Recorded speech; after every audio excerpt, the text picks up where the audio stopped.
ગૌરીબેન, સમસ્યા એ છે કે અમારા વર્ષોથી આ કચરો પડ્યો છે પણ કોઈ સાંભળતું જ નથી અને કચરો ઉપાડવા આવતું નથી કોઈ. હવે જો કચરો ઉપાડવા આવ્યા નહીં તો અમે ત્યાં ઓફિસે જઈને બધી ગાડીઓ ભરાવીને ન્યાયને ઓફિસે અમે ઠલવાવાના છે જો આ કચરો ન ઉપાડ્યો. આજુબાજુ લતાવાળા બધા રેસકોસ ધંધા કરવાવાળા રેકડીઓવાળા હરેક અહીંયા બધા કચરા નાખી જાય છે હેઠાથી માંડીને બધું. અહીંયા એટલી ગંદકી થાય છે ને એટલી વાસ આવે છે ને અમે રહી શકતા નથી.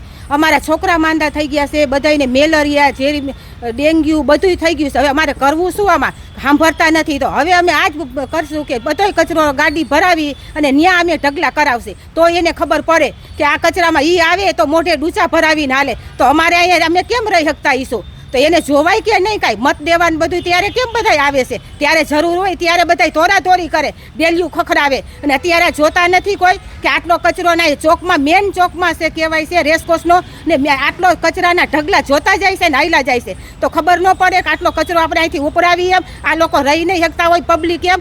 આમ પબ્લિકની જરૂર પડે ત્યારે બધાય દોરાદોરી કરે અને પછી કાંઈ સામું જ નહીં જોવાનું કોઈને.